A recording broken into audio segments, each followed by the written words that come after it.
Hi Chloe, thank you so much for joining me today. I'm really excited to have you here. This is a special moment because it's the very first interview of Code2Clutch where we focus on spotlighting incredible women in motorsport and racing tech just to inspire the next generation of girls who are trying to break into this world. And for those listening, Chloe Grant is a superstar, a finalist in the 2022 FIA Girls on Track Rising Stars, 2023 F1 Academy driver, and 21 and 24 GB4 Championship competitor. So let's just dive right in. So Chloe, how did your love for racing start, and what pushed you to pursue it? Pretty much my oldest sister, Lucy, she's 9 years older than me, and I'm the youngest of three. She started racing when she was around 14 or 15, purely just because she saw the Ayrton Senna movie and said to our dad, like, I need to do that. And my dad's always loved motorsport, but obviously never thought any of his daughters would get into it. So yeah, dad luckily knew some people in the industry and got her into it. And then I ran around the paddock annoying everyone for a year when I was 6. And then when I was 7, I actually remember I just walked into the kitchen one day and said to dad, I was like, can I have a go?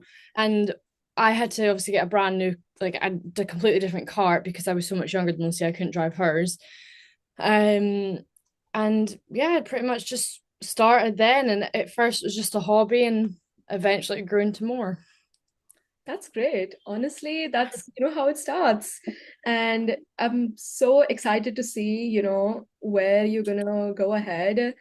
And I know that you competed in the GB4 Championship as well, right? In 21 and 24. So 22 and 24. yes. So how did you apply, what you learned and how has that experience sort of like shaped your goals? Um, good question. I don't know. I never planned to go into single seaters. I mean, initially when I left karting in 21, I went into a championship called GSCC, which was a saloon car, so Citroen Saxo.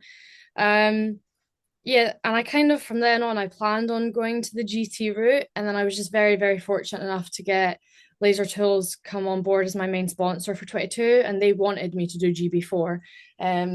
So it was their decision for to do that. My first year, oh, my dog's being very noisy. My my first year versus my second year in GB4 was two very different experiences. First year, I mean, I knew absolutely nothing, didn't know what I was doing. And the team I was with weren't great either. Like they were new to the car, but they were just a bit frustrating in terms of I would offer to bring my own coach and they wouldn't let me do it, kind of thing. So I kind of like really struggled that year to have the natural progression I should have because I was pretty much teaching myself because I didn't have the support that I needed. So it was quite frustrating, but I maintained, I did the best that I could, to be honest. And I ended up beating my teammate who had a lot more experience with me that year. So my sponsors decided to stay with me for the following years. And I've still got the same sponsors I had from 2022 till this day, to be honest. And then when I did it last year, it was a very last minute decision. And I only decided to go back due to budget because obviously I wasn't happy with my first year in it. So I didn't really want to go back. So I was trying to do British F4. Um, and I was on a deal, but I just still couldn't raise the money. It was still crazy money. So I went back, obviously changed team to KMR Sport. KMR were lovely, like really, really good team, really professional. Again, I think I was in the wrong mindset to go back there. I think after some things that had happened the previous year, I was a bit angry, and then going back to something you've already done, I think I think I maybe take it worse than other people, but in my mind, it felt like I'd failed in a way because I was going back to something I'd already done. And I was like, what am I doing here? And I know that might sound like an ego issue as well. Like I should realistically just shut up and get on with it. But it just mentally for me, it was a bit like a mess. As good as the team were and everything, I think from the get-go, I didn't want to do it, but I had to because of budget. So I was never really in the right place to be back there. So honestly, not even halfway through the season, I decided that would be the last year I ever did in single seaters because we just couldn't afford to do anything else above it. And I wasn't really enjoying it anymore. And that's the sad part because I've always loved my sport, always loved racing. I've never had a moment where I thought I'm not enjoying this. So I knew I had to leave and change paths this season, and I'm very, very glad that I did. And yeah, that's so inspiring to hear. You never really hear about what goes on behind the scenes. All that's displayed is, the glamorous parts of racing. And, as a woman in motorsport, what have been like some of the biggest challenges that you have faced, and what has, sort of like helped you push through them? The biggest challenge overall would be budget, getting funding. You have the odd thing here and there to do with gender, but honestly, it's not a lot. I will admit though, I say this from a driver's perspective. I do think it can be different in different jobs in motorsport, like when you're not in a race suit. Like I have been treated differently when I've been, because my boyfriend races also, and I've noticed I've been treated a bit differently when people don't know who I am and I'm just the girlfriend with my racing driver boyfriend. Whereas when I have my race suit on, I get trained like sorry, I get treated with a bit more respect. So I do know that I think when I speak about this thing, I'm usually like, honestly, there's like it's quite good being in the sport, which it is still quite good. But I do think there's a lot of things I haven't experienced because I haven't been in different roles.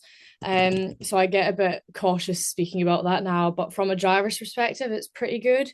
Unless it's online, but then they're just idiots, you just block them. But yeah, the biggest issue's been funding. I always say that like 80% of my time is spent getting money, and then 10% is driving, 10% is training, and all you guys see is that 20%. Like you don't see what I'm actually doing most of the time trying to go racing, and it's the hardest part as well. I don't know how you get through it. Um, oh, I don't know. It's something I just really had to go out my comfort zone with, and I've had to try quite a few different approaches to get sponsors to find what works best for different companies and me.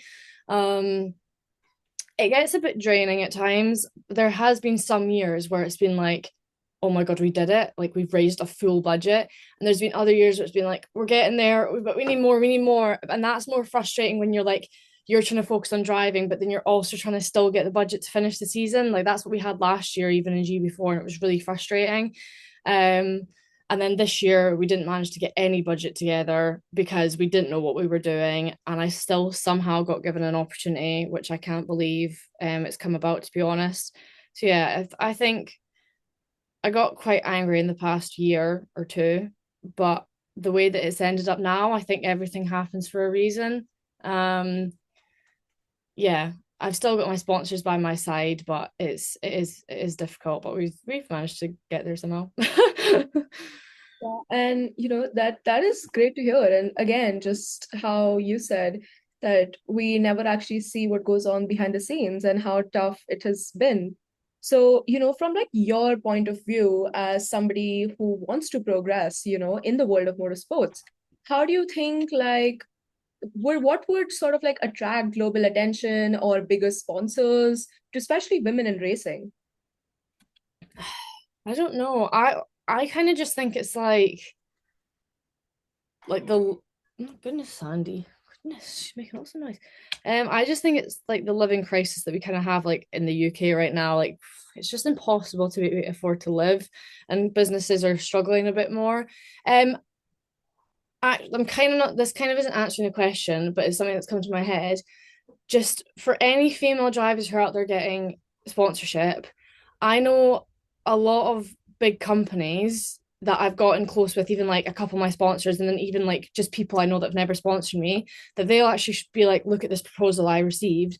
And a lot of female drivers open with, I'm a female racing driver. Take that word out of it. Like, see, add even like if you do an Instagram post, 16-year-old female driver, 19-year-old female driver, get rid of it. Just say 19-year-old racing driver. Like, get rid of the female part. We want to be equal. We don't want to be different. We don't want to be above. When, like, genuinely, the guy that I spoke to that showed me a proposal one time went, look at that. Like, that makes me immediately want to delete it because she's added that in. Like, it doesn't make us special. It doesn't. A sponsor sponsors you for who you are. Like, the only reason I've kept my sponsors is because of how I've maintained the relationship. And it's actually less of a business thing now. It's more of like a friendship. Um, just please get rid of that word female in your proposals and your social media because it is like to see it because it just doesn't work. And I've spoken to so many businessmen who are like, it just makes me delete it because it's not like it doesn't draw you in. It just, oh, it's just ridiculous. That's my bit of advice. Please, please, please do not do that. Um, you have to find your niche. Like people will be like, what do you do? And I'll be like, I'm going to tell you what I did, but it might not work for you. Everyone is different. And honestly, I've kind of forgotten your question now, but I just wanted to say that. That makes total sense. Honestly, like, for somebody to give advice to other girls, young girls especially, who want to break into the world of motorsports, which is so fast-paced and male-dominated, or any piece of advice would be helpful. Again, finding your niche. So, and it's so great to see, you are such a young person who's dealing through all of this. It's almost like you have lived your entire life and you're barely 19. So it's just great to see, you're so inspiring in that way.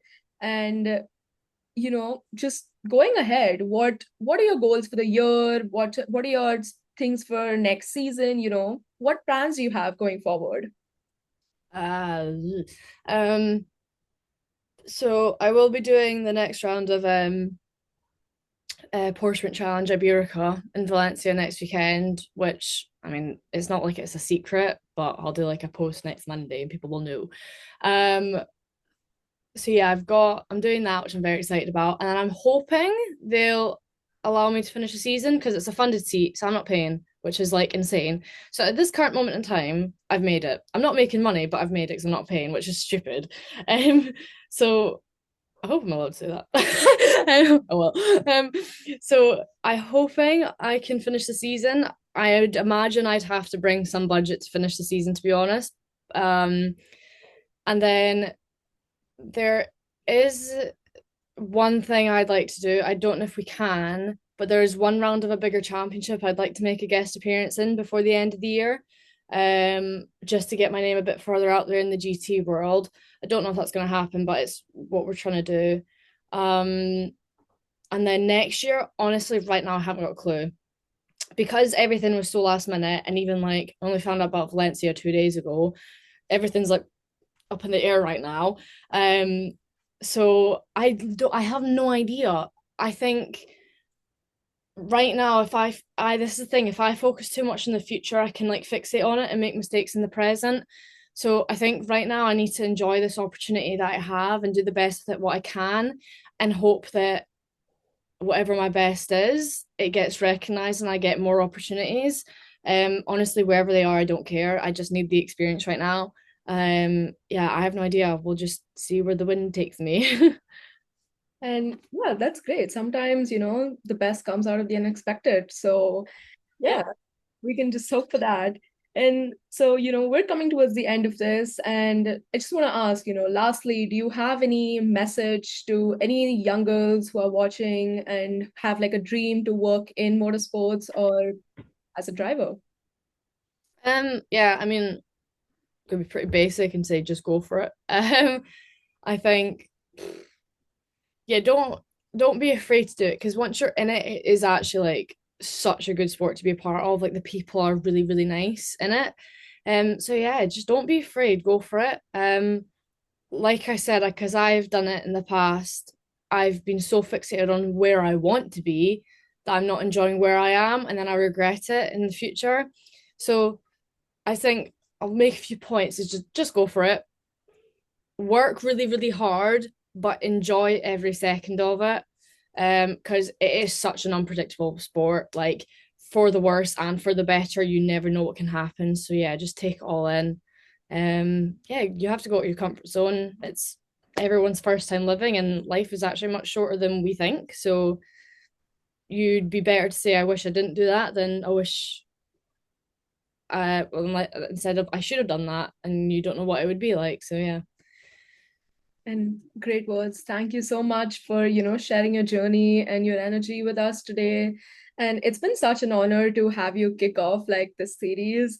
We're all cheering you on, and I can't wait to see where you go next. We will be following along on your journey, and it's just so great, especially to talk to you outside of the motor world and hopefully one day see you race. So Thank you. I yeah. really appreciate it.